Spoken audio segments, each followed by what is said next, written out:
Welcome everyone to GGN. It's Monday, November 18th, 2013, and I'm Darko. I have a lot of news to get to, so I'm just going to get going here. Cover Middle East news and that. So they're saying here that no European Union nation candidate wants to destroy the Syrian gas. Talking about the chemical weapons. I've covered this before about Lebanon turning them down, Norway turning them down, trying to force it on Albanians, and Albania and the people got out there and protested. So this is all part of this big deal. Not a single European Union nation came forward on Monday offering to host the destruction of Syria's poison gas stockpile, with many instead calling for an arsenal to be eradicated close to Syria itself. Yeah, I like this.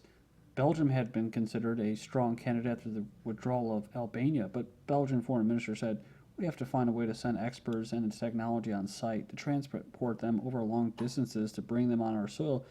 We do not really see how to do that." So, but they were willing to send them to friggin' Norway. So it just goes to show you that they are willing to do that. And so when you see propaganda like this from the New York Times coming out here, selling what they're doing now, West faces challenge in moving Syrian chemical weapons through their battlefields. And what's interesting is they actually admitted this right here, that that Assad in Syria surprised American officials with how speedily he complied with the agreement brokered by Russia to identify and turn over his chemical weapons stockpile. And actually, Assad and them and Syria actually requested transport equipment for these chemical weapons, and the West turned them down. That was on November 12th. Why? Because they care about Al Qaeda and terrorists. Yeah, no shit, right? They said here that the West would turn it down because it says that desired hardware could potentially be used against the rebels, the terrorists, the same terrorists that they're supporting. So they don't want them to use it against the terrorists because they're all about supporting terrorism in the name of fighting the war on terror. 4 generals among 31 Syrian soldiers killed in a rebel bombing. So the terrorists that the West is supporting killed 31 Syrian soldiers, 4 generals. That's a pretty big deal. Usually big high up type operations like that usually include some kind of help with intelligence coming out of Israel or Britain or the U.S. Bombing leveled a building, and it raised speculation about whether the rebels had infiltrated the military outright or had possibly dug a tunnel underneath the building to fill with explosives. But maybe it was grassroots, because it says here that this was done during the night shift. The bomb was detonated just an hour earlier. The total would have been likely around 200. A faction within the Free Syrian Army took credit for the attack. 2 Lebanese killed while heading to fight in Syria. And this is what we're talking about here. Syrian refugees flood Lebanon and signal decisive battle on their border may have begun. Well, it already has begun, but a long-expected offensive by the Syrian government to capture a key terrorist-held region along the border of Lebanon appeared Sunday to have begun, driving thousands of Syrians across the border to seek refuge in the Lebanese town. And so, yeah, they basically 2 of these terrorists were killed when a mine explosion detonated on their way to Damascus countryside in order to fight for the terrorists against the Syrian army. 2 different stories I came up with today, or found, about women jihadists. This one, Syria's rebel warrior queen, dreams of reforming her brigade, and then one in Baghdad, Iraq. A cell of female suicide terrorists has been arrested in Baghdad. The anti-terrorism forces basically arrested a suicide woman in Baghdad. The cell is composed of several suicide women that drive car bombs through security checkpoints, exploiting the special treatment offered to them by security forces, considering them as women as they park the car bombs in locations allocated to be detonated.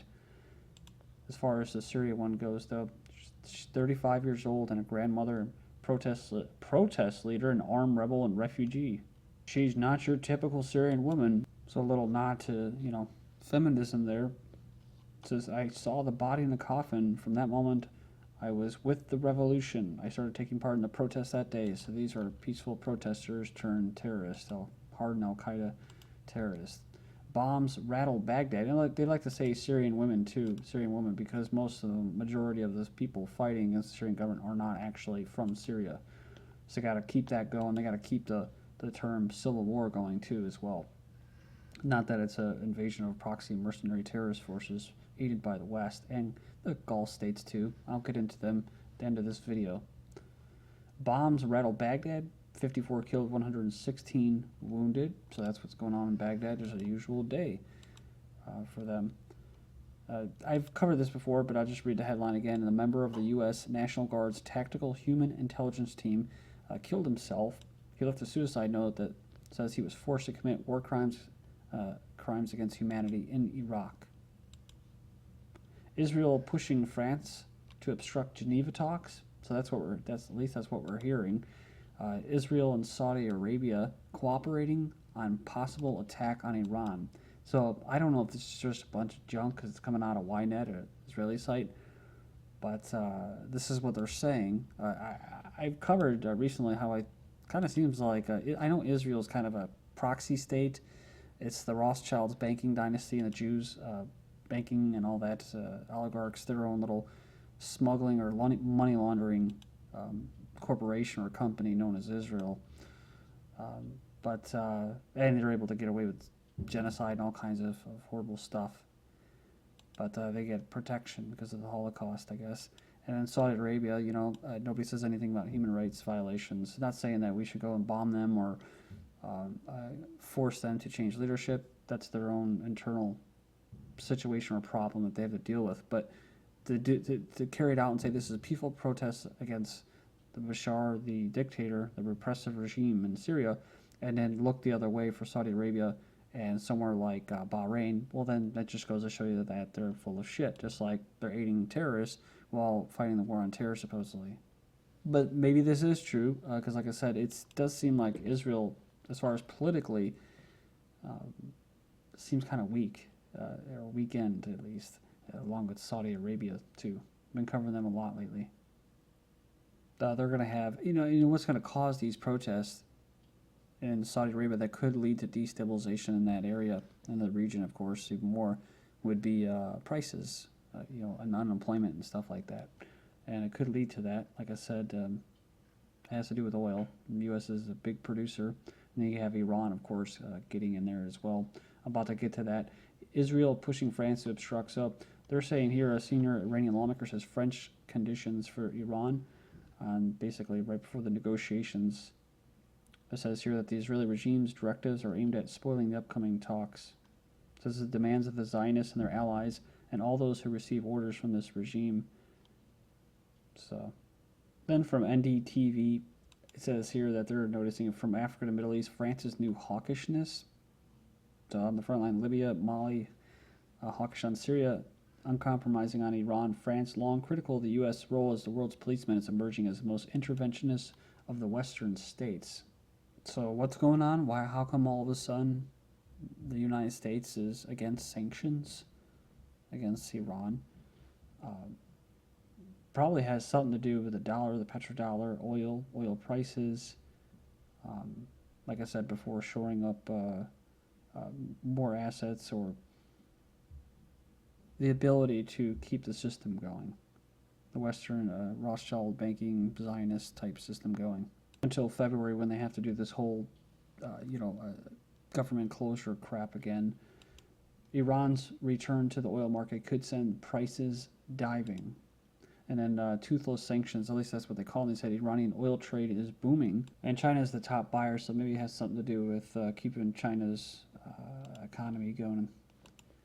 Pakistani, Saudi role in financing and training the Jaish al-Adl, whatever, active in Iran CIS. It's a new group launching attacks in the Iranian province of Sistan. So they start talking about these Soldiers of God, the Jundullah, a group which has worked militarily against Iran from Pakistan before being exterminated by Iran in 2010. This was after a 3-year truce following the arrest of this Abdul Malik Raiki by Iranian authorities. So they're saying this army of right might actually be the same thing, same leadership. But basically they're saying that these are Salafi groups supported by Saudi Arabia. I saw this article and it's like I laughed and I kind of got angry, but I don't know why. It's just, this is something that they perpetuate, like the civil war in Syria, and that the bloody disaster of Libya, Iraq, and Afghanistan is laid bare. So It was a disaster. It's not what it was intended to be, which is to create a failed state and create refugees and get the drug trade and the smuggling of arms going and the radicalizing of terrorists going. That was a success, but they like to call it a disaster. That's how they play the mind games on the regular people. U.S.-led troops pull out may be behind Afghanistan record opium poppy crop. So they're more record opium poppy crop because the U.S. is going to be pulling out. No, actually, it increased, remember? So that was a success. So they're saying, maybe we should stay there. Have Marines protecting the poppy fields. American troops are protecting the Afghan opium. U.S. occupation leads to all-time high heroin production. So that's an operation success, not a disaster, not a failure. Afghan villagers find bodies of 6 beheaded workers. So 6 government contractors Sunday in the country's south region said they're victims of insurgents who regularly target state projects. Okay, moving on to Libya. That was another disaster, right? No, it's a success. Libya's deputy spy chief kidnapped at airport. Now that may be a failure because they want to be able to at least get the oil out of there and the resources. So they do want some sort of security for the resources. Libya's deputy and of course the companies, the oil companies, they're not going to do it themselves. That'll cut into their profit margins. Libya's deputy intelligence chief was kidnapped outside Tripoli's international airport on Sunday, a month after the prime minister was snatched by militiamen. So kidnapping clashes in the capital have killed dozens of people.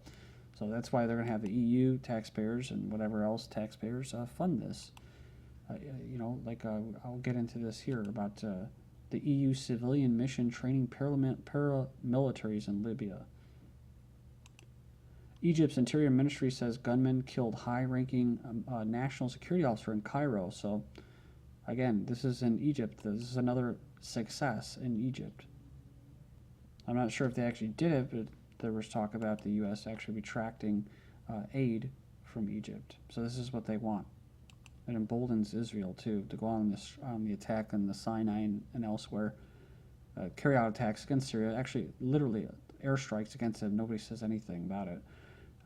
State of emergency declared in Libyan capital, says here, and this was after the deputy spy chief was kidnapped at the airport.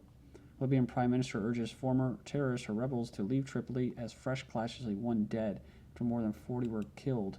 Libyan government deploys troops to Tripoli after anti-militia protesters were attacked by armed militiamen. You have to remember, there was actually people in the eastern part of Libya and the western part of Libya that were armed militias, regular militias, that, talking about just people getting together, not sanctioned by the government, that were taking control of oil fields and production and creating their own armies. So this is happening around that. So that's why you have this, right? AFRICOM considers counterterrorism force and training mission for Libyan security, creating a 5,000 to 7,000 conventional soldier force, and of course a smaller unit for special counterterrorism missions. That's what the U.S. military is considering. Back to the European Union civilian mission, training paramilitaries in Libya. The EU's civilian border mission in Libya is, in fact, training paramilitary forces amid a wider European and U.S. effort to stop Libya becoming a failed state. Again, there you go, see? Would have to say, no, that's so that they can, so troops or whoever it is, or the U.S. and them taxpayers can fund to create a more reliable security force to secure the resources. Sounds redundant, but can't always rely on armed militias sanctioned by the state, that are haphazardly armed and trained. Gulf states seek integrated air defense. So what's the threat? But they said they want to integrate their air defense systems to meet threats from ballistic and cruise missiles. The GCC, the Gulf Cooperation Council, is expanding its army, but for what, right? For what threat? It's expanding force designed to defend against Iran or prevent an Arab Spring in the oil-rich Gulf. Then this is all, April 17, 2013.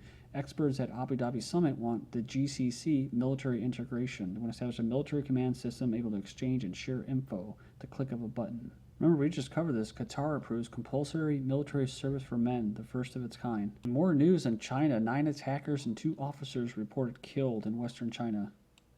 This is GGN, and I'm Darko. Thank you.